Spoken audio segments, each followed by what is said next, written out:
Hello everyone, welcome you all to the online lecture series of Basic Electrical Engineering. Today we are recording video number 54 of the subject, and today's topic is very important topic of this unit, that is power factor and its improvement. This is the topic आज जो हम discuss करेंगे, power factor and it's improvement. तो सबसे पहले हम देखेंगे power factor होता क्या है. ऑल्दो इसके बारे में पहले भी एक स्मॉल डिस्कशन हो चुका है. पावर फैक्टर क्या होता है, जिसको हम रिप्रेजेंट करते हैं cos फाई से. अगर आप cos फाई को देखेंगे तो basically this is nothing but cosine angle of this phi. Phi क्या होता है? फाई होता है हमारा फेज एंगल. ठीक है. अगर आप किसी भी फेजर डायग्राम को देखें, अगर हमारे पास वोल्टेज V है और I है, जिसमें हमारे पास supply voltage and supply current होता है, तो उसमें वोल्टेज और करंट के बीच में जो एंगल क्रिएट होता है that is called the phase angle. तो यहाँ पर आप पावर फैक्टर के लिए लिख सकते हैं cosine of the angle between voltage and current. ठीक है. किसी भी वोल्टेज और करंट जो कि सप्लाई वोल्टेज है और उस वोल्टेज से जो करंट पास हो रहा है, उन दोनों के बीच का जो एंगल है, उस एंगल को हम कहते हैं फेज एंगल. और उस फेज एंगल का जब आप कोसाइन लगाते हैं तो उसको हम कहते हैं फेज एंगल. राइट. ये चीज हमें पता है. दूसरी चीज, फेजर डायग्राम में हम दो चीजें यूज करते हैं पावर फैक्टर में. एक होता है लैगिंग और एक होता है लीडिंग. ठीक है. लैगिंग या लीडिंग के केस में जब आप देखते हैं कि आपका जो करंट है वो वोल्टेज से पीछे चल रहा है एंटी क्लॉकवाइज डायरेक्शन रोटेशन में, तो ये लैगिंग का केस होता है, जो कि आरएल सर्किट में अपीयर होता है, आरएल सीरीज सर्किट में, जिसमें circuit as an inductive behave करता है. उस केस में हम कहते हैं कि पावर फैक्टर लैगिंग नेचर का है. लीडिंग के केस में हम कहते हैं जब हमारा वोल्टेज से करंट लीड कर रहा होता है. ठीक है. लीड का मतलब है आगे चल रहा होता है एंटी क्लॉकवाइज डायरेक्शन में विद एन एंगल फाई. ये जो अपीयर होता है आरसी केस में, जिसमें हमारा जो सर्किट है वो एज ए कैपेसिटिव बिहेव करता है, उस केस में हम लिखते हैं पावर फैक्टर हमारा क्या है, लीडिंग नेचर का है. ठीक है. ये इतना सब कुछ हम ऑलरेडी पढ़ चुके हैं, कवर अप कर चुके हैं. साथ ही साथ अगर आप पावर फैक्टर को कैलकुलेट करते हो in terms of power, cos phi को अगर आप कैलकुलेट करते हैं इन टर्म्स ऑफ पावर, तो आप लिख सकते हैं P upon S. P that is active power जो होता है P VI cos phi. S हमारा अपरेंट पावर है जो होता है V इंटू I. ठीक है. This is how you can explain this thing. Right. तो यहाँ पर आप एक इंपॉर्टेंट रिलेशन देखते हैं, वो है एक्टिव पावर का. Active power is equals to active power P is equals to होता है VI cos फाई. और यहाँ से आप एक इंपॉर्टेंट रिलेशन निकाल सकते हैं, वो है I is equals to P upon V cos phi. ठीक है. P आपका एक्टिव पावर है, P is your active power, V is supply voltage.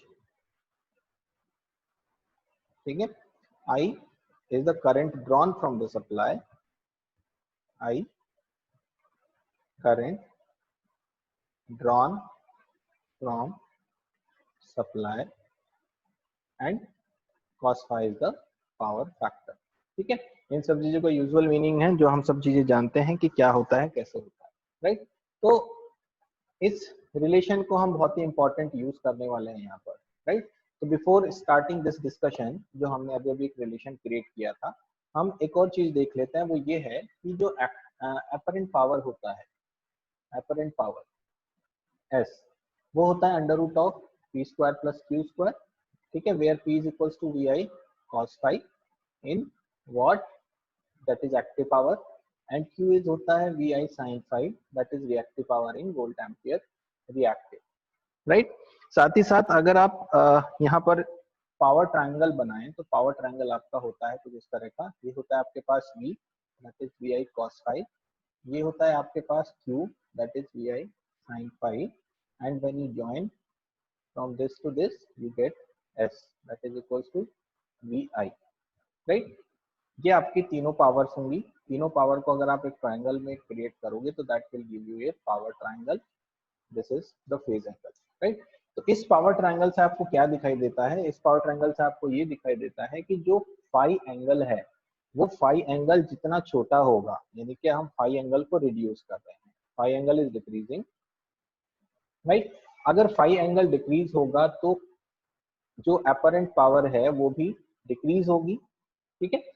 जितना अपरेंट पावर डिक्रीज होगा बाय यूजिंग दिस रिलेशन, जितना अपरेंट पावर डिक्रीज होगा उतना ही आपका P बढ़ता चला जाएगा, यानी कि P will be approaching to this value of S, apparent power को अप्रोच करना स्टार्ट कर देगा। और एक मोमेंट ऐसा आएगा जब फाई का वैल्यू 0 हो जाएगा, when phi will become equals to 0, उस केस में आपका जो फेजर डायग्राम है वो कुछ इस तरह का होगा, P will be equals to S and Q will be equals to 0।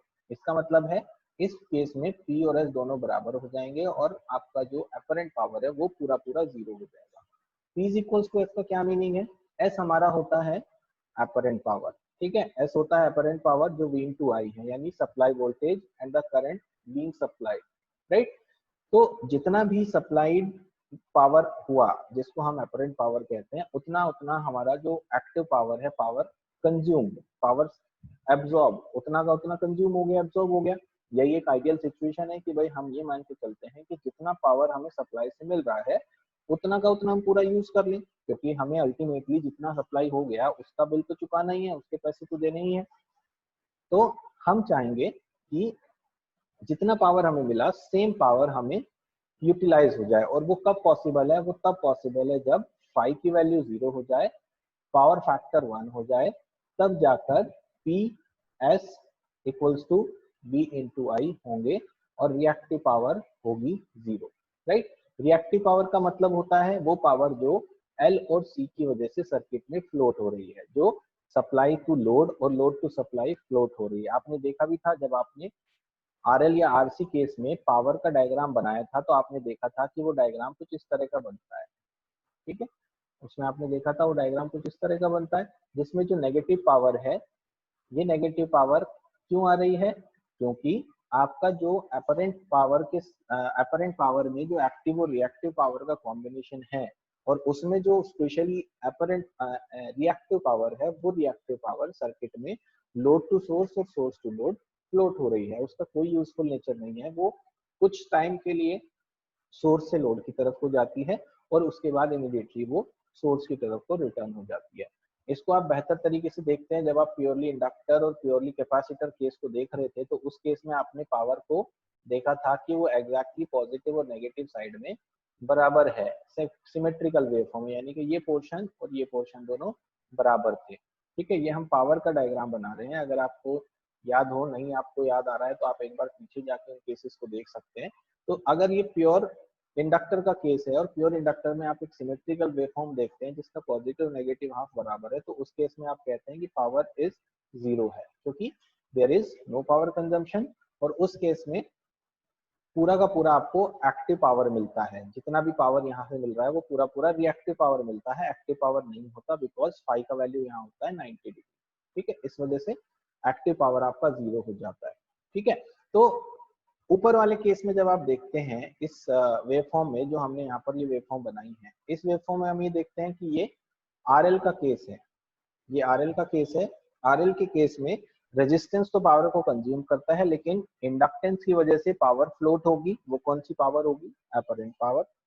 Apparent power, sorry, reactive power, और रिएक्टिव पावर का सर्किट में कोई यूज नहीं है। दैट इज भाई ये जो नेगेटिव पोर्शन अपीयर हो रहा है, ये पोर्शन आपका नेगेटिव साइड पर भी है, पॉजिटिव साइड पर भी है। ऊपर का जो वेवफॉर्म है that is nothing but a combination of P and Q power, active power and reactive power, ठीक है। पॉजिटिव साइड में, क्योंकि जितना पोर्शन नेगेटिव में है सेम उतना पोर्शन पॉजिटिव में भी होगा, तभी वो सेम पावर रिटर्न करेगा, सेम पावर को रिसीव करेगा, राइट।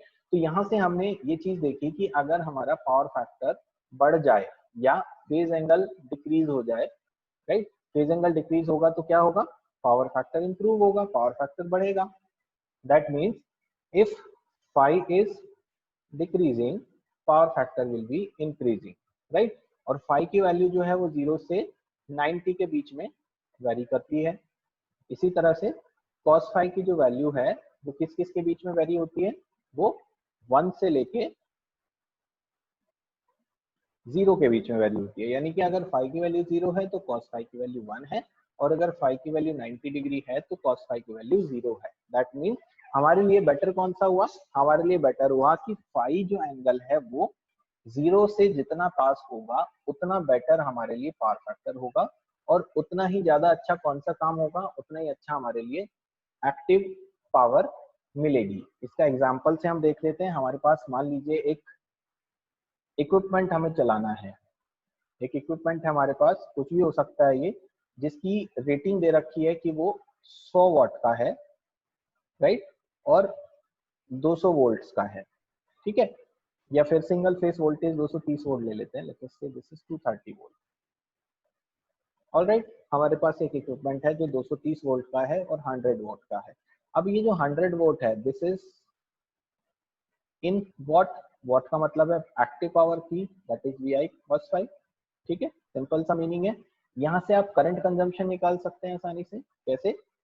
P आपको पता है वी आई कॉस फाई होता है या आई स्क्वायर आर होता है, साथ ही साथ आपको पता है P equals to V square by R भी होता है। तो यहाँ से अगर आप निकालें 100 is equals to 230 square upon R, तो यहाँ से आपको आर का वैल्यू मिल जाएगा, और आर का वैल्यू यहाँ से कितना आ गया, 230 square upon 100, that will give you 529 Om.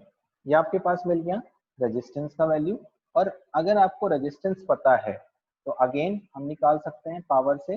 Power है आपका 100 is equals to I square R, और I square is equals to 100 upon R. 100 upon R will give you 0.189, और इसका स्क्वायर रूट अगर करेंगे तो यू विल गेट आई का value, I will be equals to 0.434 ampere, ठीक है।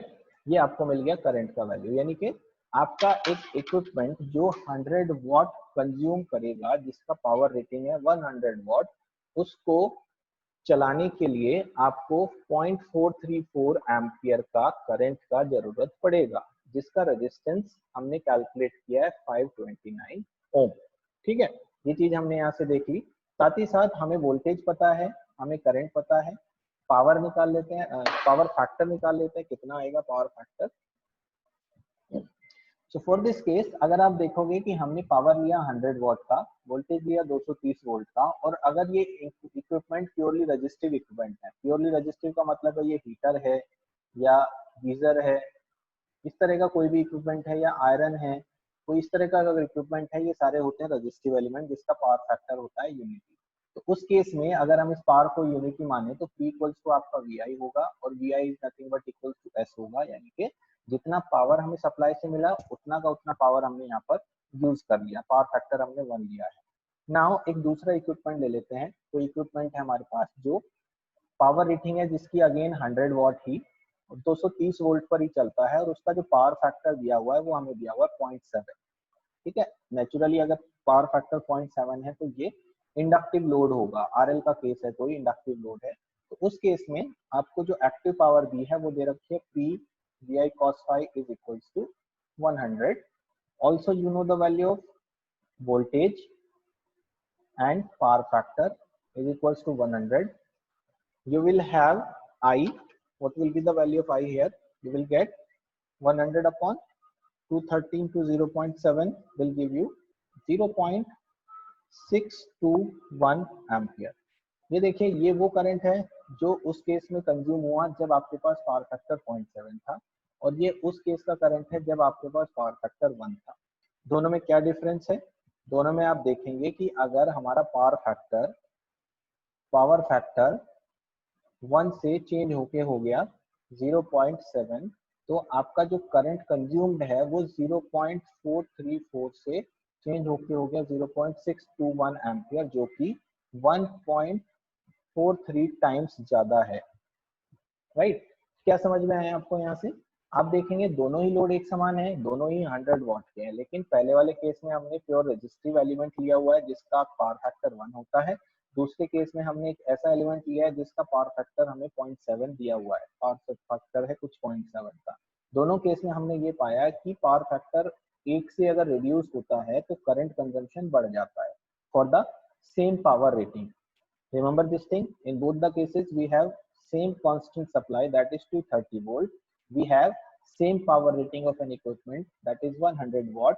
लेकिन with the change of power factor, what is being changed? Current is being changed. Current बदल रहा है. इसका मतलब क्या हुआ? Power factor कम हुआ, current बढ़ गया. That means I must be inversely proportional to 1 upon I is proportional to 1 upon cos phi. ये कहाँ से आया? आप देखेंगे हमने ऊपर एक रिलेशन लिखा था, वो था I is equals to P upon V cos phi. हमने लिखा था I is equals to P upon V cos phi. इसमें आप देखेंगे इन दोनों एग्जांपल से आपने देखा पावर एक इक्विपमेंट का कांस्टेंट है, दिस इज कांस्टेंट. वोल्टेज जो सप्लाई से मिल रही है दैट इज आल्सो कांस्टेंट. अगर ये दोनों कांस्टेंट है तो नेचुरली आपको क्या मिलेगा? I is proportional to 1 upon cos phi. Right, that means power factor जितना गिरेगा, एक से नीचे होगा, उतना ही करंट कंजम्पशन बढ़ जाएगा. और करंट कंजम्पशन बढ़ने के साथ साथ आपका क्या है? पावर जो सप्लाई से मिल रही है आपको वो बढ़ती चली जाएगी. उसका एग्जांपल भी मैं अभी इसी से आपको बताता हूँ. फर्स्ट केस में, ये जो फर्स्ट केस था इसमें आपने अपरेंट पावर ली V into I. V था आपके पास 230, I था आपके पास 0.434. राइट. दूसरे केस में आपने जो अपरेंट पावर ली वो ली, वोल्टेज था 230, करंट लिया आपने 0.621. तो सेकंड वाले केस में आपने ज्यादा पावर ली है. साथ ही साथ जो आपका बिल आता है वो बिल आता है यूनिट से. ठीक है, यूनिट क्या होता है? यूनिट होता है किलोवाट आवर, यानी कि किलोवाट का मतलब है 1000 वाट इनटू आवर. एक घंटे में कितने किलोवाट आपने कंज्यूम किए. सो आप देखिए फर्स्ट केस में आपने 100 वाट का एक एलिमेंट 100 वाट का आपने ये लगाया, एक डिवाइस लगाया जिसको आपने चलाया पावर फैक्टर यूनिट के साथ. करंट कंज्यूम हुआ 0.434 एम्पियर. सेकेंड केस में आपने अगेन 100 वाट का इक्विपमेंट चलाया जो इंडक्टिव केस था जिसमें पावर फैक्टर 0.7 कंसीडर किया और करंट आपके पास आया 0.621 ampere. Now what is the value of resistance here? The resistance is equals to,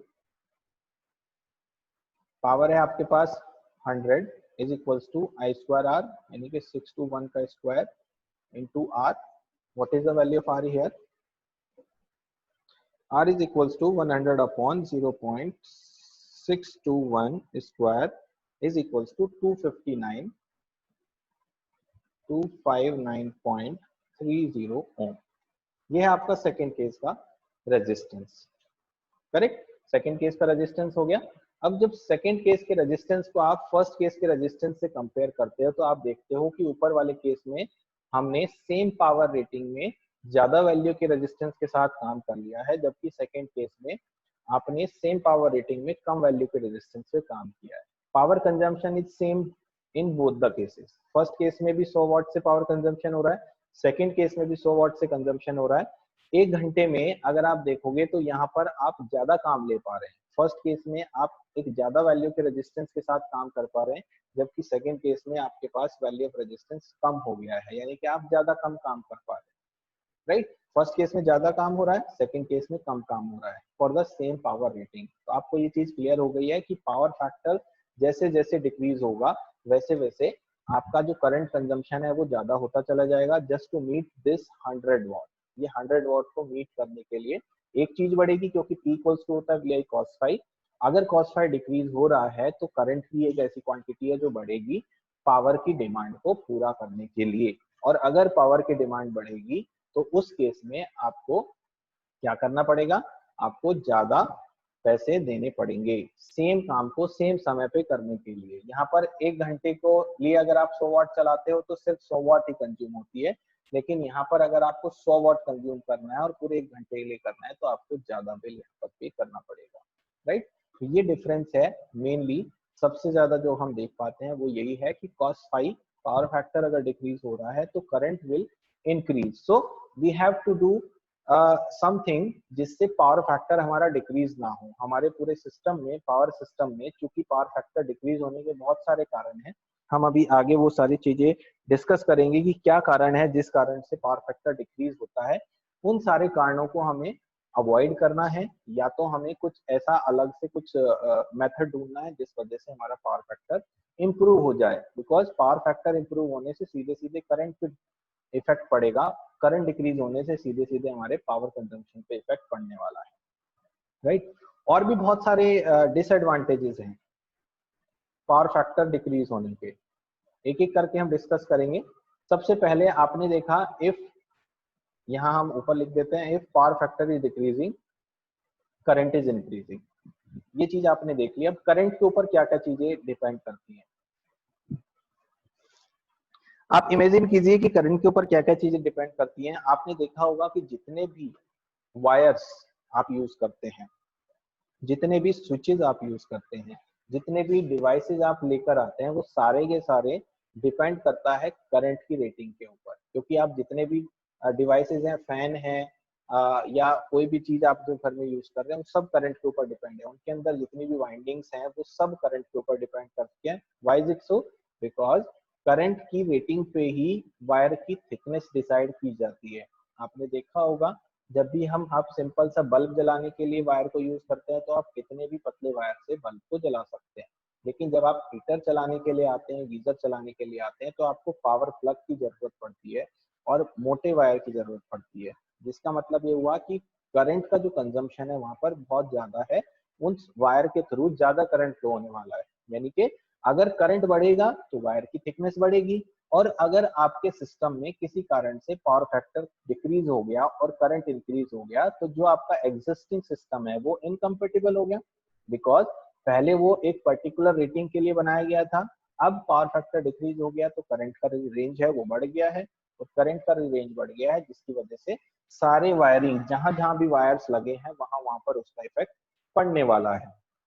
ठीक है, तो हायर करंट से क्या होगा, एक तो जितने भी केबल्स वगैरह लगे हैं उन सारे केबल्स की जो रेटिंग्स हैं वो बढ़ानी पड़ेगी, उनकी जो थिकनेस है, उनका जो एरिया है वो आपको बढ़ाना पड़ेगा। दूसरा, आपके पास जितने भी स्विच गियर हैं, स्विच गियर क्या होते हैं, जितने भी कंट्रोलिंग के लिए आपने लगा रखे हैं, स्विचेस, प्लग्स और एमसीबीज, जो भी जिस टाइप का भी आपने इक्विपमेंट यूज किया है उसको स्विच गियर कहते हैं, वो आपको ज्यादा हाई करंट का लेना पड़ेगा। साथ ही साथ आपको जो सप्लाई में वो कहाँ से आ रही है, ट्रांसफार्मर से। अब चूंकि ट्रांसफार्मर की भी अपने आप की एक रेटिंग है पर्टिकुलर, और उस रेटिंग को भी आपको बढ़ाना पड़ेगा। क्यों? क्योंकि करंट का कंजम्पशन बढ़ रहा है। आपने देखा होगा कि कभी कभी ट्रांसफार्मर जल जाता है, उसका जलने का सिर्फ एक ही कारण है कि उसका लोड बढ़ रहा है।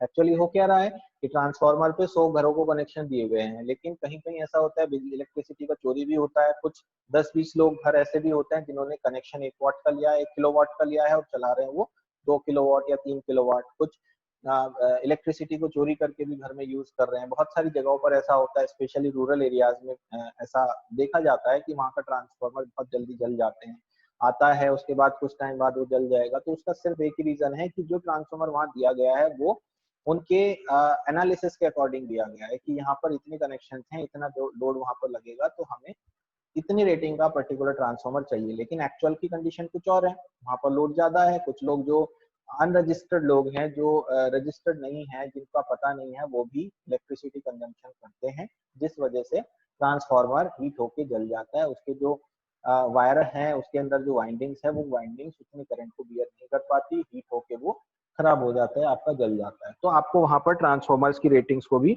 बदलना पड़ेगा, राइट। तो इन सब को करने के लिए क्या चीज लगेगी? सबसे पहली चीज होती है कैपिटल, पैसा। ठीक है, पैसा आपका बढ़ेगा, ये सबसे बड़ा डिसएडवांटेज है। अगर आपका पावर फैक्टर गिरेगा तो पावर फैक्टर गिरने से करंट कंज्यूम ज्यादा होगा for the same existing system. हम सेम पावर रेटिंग की बात कर रहे हैं, जो मैंने अभी आपको समझाया है कि अगर आपको सेम रेटिंग के apparatus यूज करने हैं और पावर फैक्टर गिर गया है तो करंट ज्यादा कंज्यूम होगा, और करंट ज्यादा कंज्यूम होने से आपका एग्जिस्टिंग सिस्टम में ये सारी प्रॉब्लम आएंगी, जिस वजह से आपको केबल्स बदलने पड़ेंगे, स्विच गियर्स बदलने पड़ेंगे, ट्रांसफॉर्मर्स चेंज करने पड़ेंगे, और इन सबको चेंज करने के लिए कैपिटल आपका लगेगा। लेकिन आउटपुट क्या निकलेगा? Output will be zero. कोई इंप्रूवमेंट हमारा आउटपुट में नहीं है, क्योंकि हम अभी भी सेम सिस्टम के साथ काम कर रहे हैं। डिसएडवांटेज सिर्फ इतना ही है कि पावर फैक्टर गिर गया तो हमें ये सब चीजें बदलनी पड़ेंगी। ठीक है, दूसरा एक बहुत बड़ा डिसएडवांटेज है यहाँ पर, एक लॉस होता है आई स्क्वायर आर लॉस। ये यूजुअली वहां पाया जाता है जहाँ पर रेजिस्टेंसेज होते हैं, क्योंकि हर जगह रेजिस्टेंस है, हर वायर का अपना खुद का रेजिस्टेंस है और करंट हर वायर से फ्लो कर रहा है, तो आई स्क्वायर आर लॉस को हम बोलते हैं कॉपर लॉस। ठीक है, करंट बढ़ेगा तो naturally I square R losses भी बढ़ेंगे। These are called I square R losses और कॉपर लॉसेज। तो increase with the current, copper losses will also be increased, और लॉस बढ़ेंगे तो अल्टीमेटली आपके सिस्टम की एफिशिएंसी कम हो जाएगी। ठीक है, तो ये एक अनदर डिसएडवांटेज है जिस वजह से यहाँ पर प्रॉब्लम आएगी। तीसरी चीज है वोल्टेज ड्रॉप। आपने देखा होगा रेजिस्टेंसेस में जो वोल्टेज ड्रॉप है वो होता है V into I। ठीक है, जो रेजिस्टेंस में वोल्टेज ड्रॉप होता है, sorry not V into I, I into R। Ohm's law कहता है V equals to होता है I into R। So you will have resistance everywhere, in all the wires, in all the equipment you will have resistance and current is flowing. If current will increase then this voltage drop will also be increased। तो ये जो दोनों points है, second और third point, ये दोनों आपकी efficiency को डिक्रीज करने के लिए सफिशिएंट है। Efficiency will be decreased, right, क्योंकि efficiency is nothing but equals to output upon input. जितना हमने इनपुट दिया उसके कंपैरिजन में हमें आउटपुट कितना मिला। अगर आपका आउटपुट कम होता जा रहा है तो आपकी एफिशिएंसी डिक्रीज होती चली जाएगी। Your efficiency is equals to output upon input multiplied with 100, राइट। हमने इनपुट ज्यादा दिया है और आउटपुट हमारा कम आ रहा है, तो सिंपल सा मीनिंग है कि हमारी एफिशिएंसी डिक्रीज होती जा रही है, राइट। तो ये बहुत बड़े 3 डिसएडवांटेजेस हैं जिनमें से सेकंड और थर्ड पॉइंट आपका सीधे सीधे एफिशिएंसी पे इफेक्ट डालता है और फर्स्ट पॉइंट से आपके कॉस्ट पे इफेक्ट पड़ता है। और इन सब चीजों को देखें तो आपको कहीं भी किसी भी तरह से फायदा नहीं हो रहा है। आपको एक जगह पैसा वेस्ट हो रहा है, दूसरी जगह आप देखते हैं तो आपके लॉस बढ़ रहे हैं, जिससे आपके पूरे सिस्टम की एफिशिएंसी कम होती चली जा रही है, right. These are the 3 main disadvantages, right. इनका जो थ्योरी है वो आपको किसी भी बुक में मिल जाएगा, किसी भी इंटरनेट पे सर्च करेंगे what are the disadvantages of low power factor, आपको लिखा हुआ इन वर्ड्स मिल जाएगा। मैं सिर्फ आपको यहाँ पर एक्सप्लेन कर रहा हूँ कि कैसे वो सारी चीजें अपीयर हो रही हैं, क्या क्या चीजें आपके यहाँ पर आ रही हैं कि वो डिसएडवांटेजेस काउंटेबल है, राइट। चलिए आगे चलते हैं। तो ये तो हुई डिसएडवांटेज की बात कि क्या डिसएडवांटेज है, क्या नुकसान है कि पावर फैक्टर अगर हमारा कम हो जाए, राइट। उससे पहले हमने डिस्कस किया कि इंपॉर्टेंस क्या है पावर फैक्टर की, क्यों हम पावर फैक्टर के बारे में डिस्कस कर रहे हैं, वो होता क्या है and what is the use of it, right. अब हम बात करते हैं कि रीजंस क्या हैं, कॉजेज क्या हैं, पावर फैक्टर को कम होने के कॉज क्या हैं, राइट। ये चीज आप देख चुके हैं ऑलरेडी। आप देखते हैं कि जब भी किसी रेजिस्टिव एलिमेंट में इंडक्टिव एलिमेंट ऐड होता है, राइट, उस केस में आपका जो पावर फैक्टर है वो लैगिंग हो जाता है और जो फाई एंगल है वो लेस देन 90 डिग्री हो जाता है। ये चीज आपको बहुत अच्छे से पता है। अब एंगल 90 से कितना लेस होगा वो डिपेंड करता है इंडक्टर की वैल्यू के ऊपर। अगर इंडक्टर वेरी वेरी स्मॉल है, अगर इंडक्टर वेरी वेरी स्मॉल है तो phi can be nearly equals to 0, ठीक है। वेरी वेरी स्मॉल मतलब बहुत ही कम वैल्यू है, उस केस में फाई का वैल्यू नियरली इक्वल्स टू 0 हो सकता है।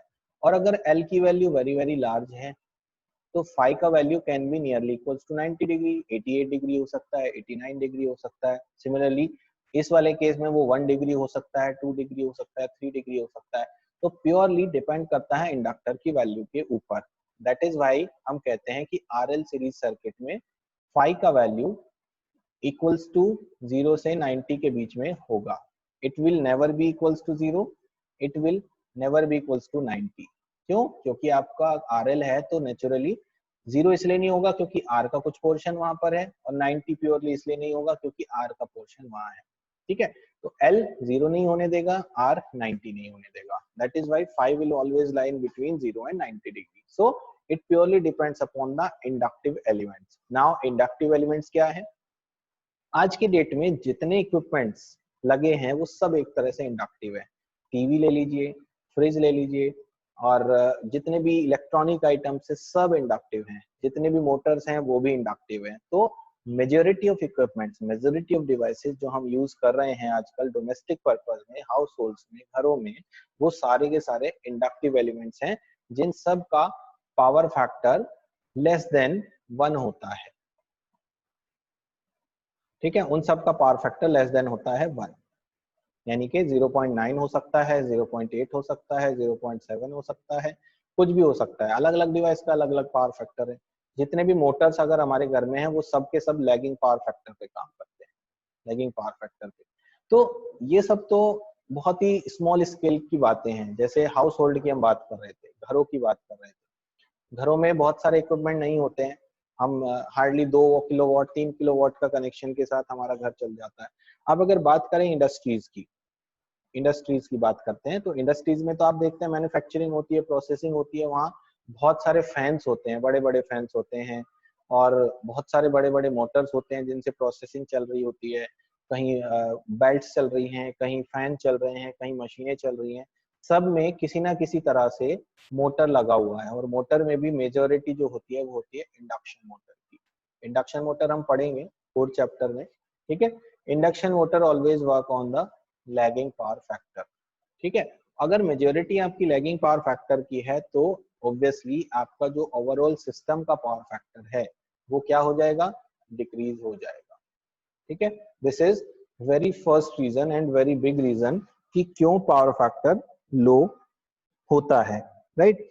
कुछ ऐसे भी लोड्स हैं जिनका पावर फैक्टर बहुत ज्यादा कम होता है, बहुत ज्यादा कम मतलब जिनका पावर फैक्टर नियरली 0.2 होगा या 0.3 होगा, very very small power factor. कुछ ऐसे भी डिवाइसेस यूज होते हैं बहुत सारी जगहों पर जिसके कारण पावर फैक्टर लो हो जाता है। तो एक तो ये रीजन हो गया।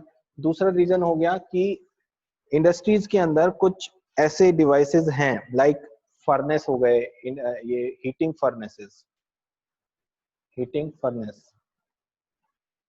ठीक है, ये सब लैगिंग पावर फैक्टर पे काम करते हैं। आर्क लैंप हो गया, आर्क लैंप ये भी एक लैगिंग पावर फैक्टर पे काम करता है। इलेक्ट्रिक डिस्चार्ज लैंप हो गया, इलेक्ट्रिक डिस्चार्ज लैंप, ये भी आपका लैगिंग पावर फैक्टर पे ही काम करता है। तो मेनली रीजन यही है कि जितने भी एलिमेंट्स, इक्विपमेंट्स, डिवाइसेस हम यूज कर रहे हैं, अगर वो लैगिंग पावर फैक्टर पे काम कर रहे हैं तो वो अपने आप में एक रीजन बनेंगे जिसकी वजह से पावर फैक्टर को, ओवरऑल पावर फैक्टर हमारा डिक्रीज हो जाता है, राइट। अब आप देखेंगे कि जो दिन भर के, अगर आप लोड की बात करें, दिन भर में जो हमारा पावर कंजम्पशन होता है वो हमेशा चेंज होता रहता है। मॉर्निंग में कुछ और पावर फैक्टर पावर कंजम्पशन होगा, नून में दोपहर के टाइम पर और पावर कंजम्पशन होगा, और शाम के टाइम अलग पावर कंजम्पशन होगा, ठीक है। तो उस केस में ऐसा होता है कि जब भी पावर कंजम्पशन कम या ज्यादा होता है उस वजह से भी जो पावर फैक्टर है उसके ऊपर इफेक्ट आता है, पावर फैक्टर उसकी वजह से चेंज होता है, लैग करता है, कम हो जाता है। सबसे ज्यादा प्रॉब्लम तब आती है जब जो पावर डिमांड है, जो इलेक्ट्रिसिटी की डिमांड है वो कम रहती है। जैसे कि रात के समय पर आप देखेंगे कि पावर का जो डिमांड है वो as compare to during the day वो कम होगा, ठीक है। मिडनाइट के आसपास आप देखेंगे और अर्ली मॉर्निंग में आप देखेंगे पावर कंजम्पशन थोड़ा कम रहता है। तो उन टाइम में, ऐसे समय में सबसे ज्यादा जो प्रॉब्लम आती है वो आती है लैगिंग पावर फैक्टर की। ऐसे समय में पावर फैक्टर हमेशा डिक्रीज हो जाता है और डिक्रीज होने के कारण ओवरऑल सिस्टम का पावर फैक्टर डिक्रीज कर देता है, ठीक है। तो आपको क्लियर हो गया होगा कि what are the main causes of lagging power factor. Main cause सिर्फ और सिर्फ वही हैं, जो भी इक्विपमेंट हम यूज कर रहे हैं वो सारे के सारे इक्विपमेंट्स अगर लैगिंग नेचर के हैं, लो पावर फैक्टर पे काम कर रहे हैं, तो वो ओवरऑल सिस्टम का पावर फैक्टर लो कर देता है। और नाउअडेज अगर हम देखें तो majority of the devices are lagging in nature. आप लैपटॉप्स ले लीजिए, लैपटॉप के जो चार्जर है वो इंडक्टिव हैं, कोई भी टाइप का आप चार्जर उठा के देख लीजिए वो सब इंडक्टिव नेचर के ही होते हैं। That is why, this is the main reason why power factor decreases, ठीक है। अब कॉजेज हो गए, डिसएडवांटेजेस हो गए। हमने डिस्कस कर लिया कि क्या नुकसान है, हमने ये भी डिस्कस कर लिया कि किस कारण से पावर फैक्टर डिक्रीज हो रहा है। नाउ इसका कुछ तो मेथड होगा कि हम पावर फैक्टर को इम्प्रूव कर सकें, right. Now we will be discussing power factor improvement. हम पावर फैक्टर इम्प्रूवमेंट के बारे में बात करेंगे कि क्या ऐसे मेथड्स हैं जिसकी हेल्प से पावर फैक्टर को इम्प्रूव कर सकते हैं, ठीक है। तो there are various methods of power factor improvement. आप एक चीज ध्यान से देखिए कि फेजर डायग्राम के टर्म्स में हम बात करेंगे कि अगर आपके पास ये वोल्टेज है और ये करंट है, naturally this is a case of inductive. Similarly आपके पास अगर ये वोल्टेज है और ये करंट है, this is the case of RC. ठीक है, आप साफ साफ आपको दिखाई देता है कि अगर किसी सर्किट में कैपेसिटर लगाते हैं, उस केस में क्या होता है, उस केस में आपका जो करंट है वो लीड करने लगता है, राइट। अगर हम समहाउ सर्किट के अंदर एक कैपेसिटर को इंट्रोड्यूस कर दें तो उस केस में क्या इफेक्ट पड़ेगा, पावर फैक्टर के ऊपर क्या इफेक्ट पड़ेगा, फेज एंगल के ऊपर क्या इफेक्ट पड़ेगा, ये हमें देखना है। ठीक है, तो हमने क्या किया, हमारे पास एक आरएल सर्किट था, इंडक्टिव लोड जिसकी हम बात कर रहे हैं, let us say we have an inductive load. हमारे पास ये एक इंडक्टिव लोड था, ठीक है, जिसका हमें पावर फैक्टर इंप्रूव करना है। ये है आर, ये है एल, ये है हमारे पास आई। और अगर इसका फेजर डायग्राम देखें तो फेजर डायग्राम में नेचुरली हमारे जो करंट है वो लैग करेगा by some angle of phi. ठीक है, ये वाला केस है। अब हमें क्या करना है, इस सर्किट में एक पैरेलल में अगर एक कैपेसिटर लगा दिया जाए, ये लग गया एक पैरेलल कैपेसिटर सी, इससे क्या फर्क पड़ेगा, चलिए देखते हैं। हमने अभी जो फेजर डायग्राम बनाया है वो प्रीवियस वाले केस का है, पहले वाले केस का है जब हमारे पास आरएल था। नाउ पहले जब सिर्फ आरएल था तो सर्किट में जो करंट आई फ्लो कर रहा था वही करंट आरएल के थ्रू भी जा रहा था। अब हमारे पास दो ब्रांचेस हो गई हैं, let's call it the current IL, let's call it the current IC. IL current lagging branch से जा रहा है, मतलब इंडक्टिव ब्रांच से जा रहा है, आईसी करंट कैपेसिटिव ब्रांच से जा रहा है। ठीक है, और आई यहाँ पर क्या हो जाएगा, I will be nothing but equals to the phasor sum of IL and IC. ठीक है, ये चीज क्लियर है हमें। अब इस फेजर डायग्राम को अगर इस टर्म में मॉडिफाई करें तो ये जो करंट है this will become IL. We हमने रेफरेंस पर लिया है because this has become now a parallel circuit, that is why we have taken V as a reference phasor. Reference phasor पर वी है, आईएल आपका ये है जो लैग कर रहा है। ठीक है, now let's talk about IC here. IC का और V का, V is the voltage which is in parallel across the circuit, so same voltage will be applied across this branch and same voltage will be applied across this capacitor, so same voltage will be here, this will be V as well, right। तो V में और IC में क्या difference होगा, C is a purely capacitor, so naturally this IC current will lead by 90 degree from this voltage, right। तो हम यहाँ पर करंट को ड्रॉ कर देते हैं, ये बन गया हमारा IC जो 90 डिग्री से लीड कर रहा है, राइट, अंडरस्टूड। ठीक है, अब हम क्या करते हैं, इसको थोड़ा सा बड़ा बना लेते हैं ताकि समझने में आसानी रहे। ये बना लिया आई एल, ये एंगल था हमारा फाई, करेक्ट। अब हमें क्या करना है, हमें निकालना है phasor sum of I L and I C, because we want to find out this I. Now how will do the phasor sum, parallelogram बनाएंगे। पैरेललोग्राम में ये जो आईसी फेजर है इसके ऊपर ड्रॉ कर लेते हैं,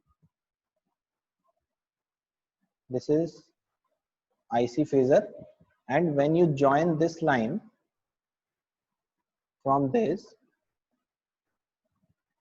you will get resultant phasor I। ये आपको resultant phasor I मिल गया। यहां से आप क्या देख रहे हैं, पहले जो फेज एंगल फाई 1 था, लेट्स कॉल इट फाई 1, पहले जो फेज एंगल ये था फाई 1, अब नया जो फेज एंगल है वोल्टेज और करंट के बीच में वो क्या हो गया, वो ये हो गया फाई 2, यानी कि clearly phi 1 is greater than phi 2 या phi 2 is less than phi 1, clearly दिखाई दे रहे हैं हमें। यानी कि एक कैपेसिटर अगर पैरेलल में कनेक्ट कर देते हैं हम आरएल सर्किट के साथ, तो अल्टीमेटली हमें जो रिजल्टेंट करंट सर्किट में फ्लो होता हुआ दिखाई देता है उसका रिलेशन वोल्टेज के साथ कुछ ऐसा बनता है कि जो एंगल ऑफ लैग है वो कम हो जाता है। Again it depends on the value of this C कि कितना हैवी करंट है। मान लीजिए आपके पास बहुत बड़ा एक कैपेसिटर है और बहुत बड़ा कैपेसिटर में आप देख रहे हैं, तो ये आपके पास V है, ये आपके पास IL है, और एक बड़ा वैल्यू ऑफ कैपेसिटर है जो ज्यादा करंट ले रहा है, ये IC है। उस केस में आप देखेंगे कि हो सकता है आपका ओवरऑल करंट भी लीड करना शुरू कर दे लीड करना शुरू कर दे, ये आपका टोटल I बन जाएगा। इट डिपेंड्स ऑन दिस, पहले आपका ये फाई 1 था, अब आपके पास phi 2 हो गया। दोनों केस में आप देखेंगे phi 1 लैग कर रहा था तो phi 2 लीड कर रहा है।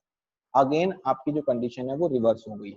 तो ये डिपेंड करता है वैल्यू ऑफ कैपेसिटर पे कि कितना वैल्यू से आपका फेज एंगल चेंज होगा। तो फर्स्ट केस में हमने एक ऐसा कैपेसिटर कनेक्ट किया है जिसमें आपको जो नेट फेज एंगल मिला वोल्टेज और रिजल्टेंट करंट के बीच में वो पहले वाले केस से कम हो गया। दूसरे वाले केस में हमने देखा कि जब हमने कैपेसिटर की वैल्यू को बढ़ा दिया, कैपेसिटर इंक्रीज कर दिया और इतना इंक्रीज कर दिया कि उससे करंट का जो मैग्नीट्यूड है वो इतना मैग्नीट्यूड हमें मिल रहा है। और when we have done phasor sum of IL and IC, हमने ये देखा कि जो रिजल्टेंट करंट आया वो लीड करना स्टार्ट कर गया, राइट। तो ये चीज तो क्लियर हो गई कि किस तरह से कैपेसिटर लगाने से फेज एंगल हमारा वेरी कर सकता है। सो फर्स्ट जो मेथड है वो यही है कि हम RL सर्किट के साथ पैरेलल में एक स्टैटिक कैपेसिटर लगा दें, एक स्टैटिक कैपेसिटर लगा दें जिससे पावर फैक्टर इंप्रूव होता है।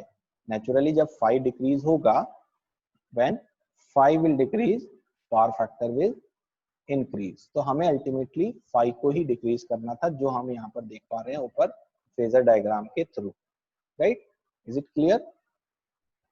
ओके, सो यहाँ से ये चीज तो क्लियर हो गई है सी लगाने से क्या इफेक्ट पड़ा। नाउ द थिंग इज कि हमें कितने पावर फैक्टर को इंप्रूव करना है। यहाँ पर मैथमेटिकल कैलकुलेशंस की बात आती है, डिजाइनिंग ऑफ कैपेसिटर की बात आती है, क्योंकि अगर आपको एक पर्टिकुलर पावर फैक्टर को रिड्यूस करके सम वैल्यू पर लाना है, मान लीजिए आपको 0.7 पावर फैक्टर को 0.9 बनाना है, तो you know the value of power factor कहाँ से कहाँ चेंज हो रहा है। उस केस में आपको इस कैपेसिटर की वैल्यू को फाइंड आउट करना पड़ेगा। ऐसे रैंडमली हम कैपेसिटर को नहीं कनेक्ट करते हैं कि किसी भी वैल्यू को उठा के लगा दो।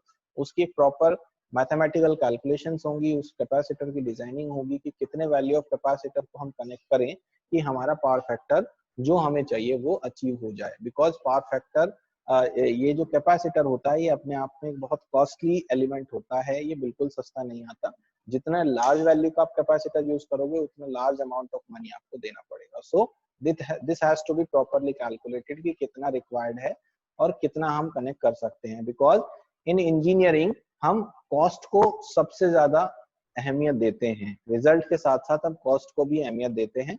ऐसा नहीं है कि कितना भी अमाउंट ऑफ स्पेंड कर दें और हमारा जो आउटपुट है वो मार्जिनली कम हो, राइट। बिकॉज अगर आप देखेंगे कि कैपेसिटर की कुछ अमाउंट ऑफ वैल्यू को लगाने से पावर फैक्टर में थोड़ा इंप्रूवमेंट हो जाता है, वहीं पर अगर आप कैपेसिटर को बहुत ज्यादा बढ़ाते हो, बहुत ज्यादा अमाउंट लगा के, तो जो पावर फैक्टर इंप्रूवमेंट है वो बहुत कम होता है। वहां पर आप कॉम्बिनेशन यूज करके आप देख सकते हैं कि किस किस वैल्यू को कैपेसिटर को लगा के कितना कितना वैल्यू ऑफ पावर फैक्टर आपका चेंज हो रहा है। तो अगेन ये एक हिट एंड ट्रायल मेथड भी है। अगर आपके पास एक्सपेरिमेंटल सेटअप है कहीं भी तो उसके थ्रू भी आप देख सकते हैं कि कैपेसिटर को वेरी करते हुए कितने वैल्यू ऑफ एंगल हमारा बदलता जा रहा है, राइट। तो ये एक मेथड हो गया कि कैपेसिटर को सर्किट में पैरेलल में लगाएं तो पावर फैक्टर इंप्रूव हो जाता है, ठीक है। अब बात करते हैं कि अगर कैपेसिटर के थ्रू आप पावर फैक्टर को इंप्रूव करना चाहते हैं, क्योंकि यही सबसे ज्यादा यूज किया जाता है, सबसे ज्यादा जो मेथड अडॉप्ट करते हैं पावर फैक्टर को इंप्रूव करने के लिए वो कैपेसिटर को यूज करके ही करते हैं। ऐसा क्यों है कि हम इसी मेथड को ज्यादा यूज करते हैं? इसके बहुत सारे एडवांटेजेस हैं। पहला एडवांटेज तो ये है कि ये एक मेथड रोबस्ट मेथड है, ठीक है, इसका कोई नुकसान नहीं है किसी भी तरह से, दिस इज रोबस्ट मेथड।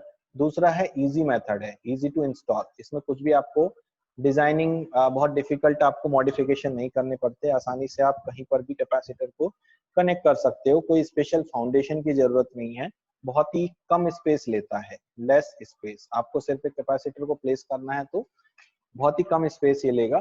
तीसरा, कैपेसिटर लॉस फ्री होता है। आपको पता है कि कैपेसिटर कोई भी पावर कंज्यूम नहीं करते हैं, तो this is a loss free method. चौथा एक इंपॉर्टेंट पॉइंट है, मेंटेनेंस फ्री है, कोई मेंटेनेंस की जरूरत यहाँ पर नहीं चाहिए, राइट। ये एक हो गया। नेक्स्ट एक एडवांटेज होता है कि जो कैपेसिटर्स हैं उनका जो साइज है वो स्मॉल साइज में मैन्युफैक्चर हो सकते हैं, मैन्युफैक्चर्ड इन स्मॉल साइजेस। ये एक इंपॉर्टेंट एडवांटेज हो गया, राइट। एंड एक और हम पॉइंट यहाँ लिख सकते हैं, लास्ट पॉइंट इज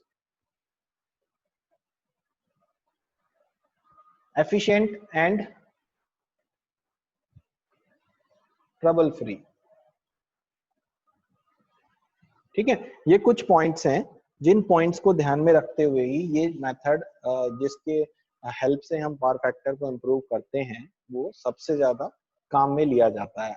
हो सकता है आपने कहीं देखा भी हो कि कोई इंस्टीट्यूशन या कोई ऑर्गेनाइजेशन या कोई कंपनी है जहां पर आप अगर कहीं आपको मौका मिले तो उसका एक पावर रूम जरूर देखिएगा जहां से पूरे इंस्टीट्यूट की कंट्रोलिंग होती है। वहां पर हो सकता है आपको कैपेसिटर्स दिखाई भी दें, ऑलरेडी वहां पर कैपेसिटर हो सकता है कनेक्ट किए गए हों, राइट। क्योंकि ये सबसे ज्यादा आसान मेथड है जिसको हम चूज कर सकते हैं। और क्यों आसान मेथड है, क्यों सबसे ज्यादा इसको चूज करते हैं, दीज आर द रीजंस। ये 6 रीजंस अपने आप में सफिशिएंट है ये बताने के लिए कि why this method is preferred. ठीक है, एक और मेथड है पावर फैक्टर को इंप्रूव करने का, वो है by synchronous motor. Synchronous motor is a type of AC motor. ठीक है, इसकी हेल्प से हम पावर फैक्टर को इंप्रूव कर सकते हैं। ऐसा क्यों? क्योंकि सिंक्रोनस मोटर की जो वर्किंग है वो कुछ इस तरह की वर्किंग है कि ये मोटर आपका डिफरेंट टाइप के पावर फैक्टर पे काम कर सकता है। ये लैगिंग पावर फैक्टर पे भी काम कर सकता है, ये लीडिंग पावर फैक्टर पे भी काम कर सकता है। यानी कि we can made this motor run on various types of power factor. अब चूंकि हम यहाँ देख चुके हैं कि अगर कोई एक ऐसा डिवाइस पैरेलल में कनेक्ट कर दिया जाए जो लीडिंग करंट ऑफर करता हो, तो उसकी हेल्प से हम पावर फैक्टर को इंप्रूव कर सकते हैं। सेम यहाँ पर भी यही कॉन्सेप्ट अप्लाई हुआ है, क्योंकि हमारे पास एक ऐसा डिवाइस है जो लीडिंग पावर फैक्टर पे काम कर सकता है। That means if we connect this motor in parallel to run without any mechanical load, हमें मोटर को किसी लोड से कनेक्ट नहीं करना है, हमें मोटर का कोई काम नहीं लेना है, हमें सिर्फ और सिर्फ मोटर को पैरेलल में कनेक्ट करना है, उसको वहां पर चलाना है। ऐसा करने से क्या होगा कि ये मोटर अगर लीडिंग पावर फैक्टर पे चला रहे हैं हम, तो वो एक लीडिंग करंट को सर्किट में देगा और उस लीडिंग करंट की वजह से हमारा पावर फैक्टर क्या हो जाएगा, इंप्रूव होगा, बढ़ जाएगा। ठीक है, तो ये एक मेथड है सिंक्रोनस मोटर को अगर हम कनेक्ट करें सर्किट के साथ पावर सिस्टम में पैरेलल में, जिसकी हेल्प से हम पावर फैक्टर को इंप्रूव कर सकते हैं, राइट। तो these are the two main methods जो एक ही फंडामेंटल के ऊपर बेस्ड है। वो ये है कि एक ऐसा डिवाइस पैरेलल में लगाएं जो लीडिंग करंट को सप्लाई कर सके, लीडिंग करंट को दे सके, क्योंकि लीडिंग करंट की वजह से ही हमारा जो फेजर सम बनेगा नेट करंट का वो उसकी वजह से हमारा जो फेज एंगल है वो डिक्रीज होगा, और फेज एंगल डिक्रीज होगा तो अल्टीमेटली पावर फैक्टर हमारा इंप्रूव हो जाएगा। ठीक है, तो अगर हम समराइज करें आज के इस पूरे टॉपिक को, तो इस टॉपिक में हमने क्या क्या पढ़ा? हमने पढ़ा व्हाट इज पावर फैक्टर, पहली चीज हमने ये पढ़ी। दूसरी चीज हमने पढ़ी what is the importance of power factor, importance of power factor example के साथ हमने समझने की कोशिश की। तीसरी चीज हमने यहाँ पर पढ़ी वो थी disadvantage of low power factor, ये पढ़ा हमने। चौथा चीज हमने पढ़ा है causes of low power factor, power factor low क्यों होता है, उसके क्या कारण है। और लास्टली हमने पढ़ा how to improve power factor. ये 5 चीजें हमने डिस्कस की है, ठीक है, जो एक इंपॉर्टेंट टॉपिक आपका बनाता है, करेक्ट। तो यहाँ से आपको जो अगर यूनिवर्सिटी के लिए आप पढ़ रहे हैं ये टॉपिक, तो यूनिवर्सिटी में यहाँ से एक अच्छा क्वेश्चन बनता है जो इन सब टॉपिक्स में से मिला के बनाया जाता है, like what is a power factor, what is the importance of power factor, what are the disadvantages of low power factor, and what are the causes of low power factor, and how to improve the power factor। इन पांचों topic को मिला के एक single topic बना दिया जाता है, right. ये डिपेंड करता है कि कोई 3 टॉपिक दिए हैं, 4 टॉपिक दिए हैं या 2 टॉपिक दिए हैं, अल्टीमेटली आपको सारे टॉपिक्स को पता होना चाहिए। थ्योरी पार्ट आपको किसी भी बुक में मिल जाएगा या इंटरनेट पे आप सर्च करेंगे तो आपको लिखा हुआ प्रॉपरली मिल जाएगा, जिसके थ्रू आप अपने नोट्स बना सकते हैं। समझने के लिए आपके पास एक वीडियो है, आप इसको वॉच करेंगे तो आपको एक एक पॉइंट बहुत क्लियरली समझ में आ जाएगा, राइट। तो that is all for today, हम इसको यहीं पर खत्म कर रहे हैं इस टॉपिक को। अगले लेक्चर से हम जो स्टार्ट करेंगे वो इस यूनिट का एक नया टॉपिक होगा, दैट इज रेजोनेंस। रेजोनेंस हम शुरू करेंगे अगले आने वाले लेक्चर से। टिल देन इन सब वीडियोस को आप वॉच करिए, समझिए अच्छे से, right. So thank you so much for watching this video. Thank you.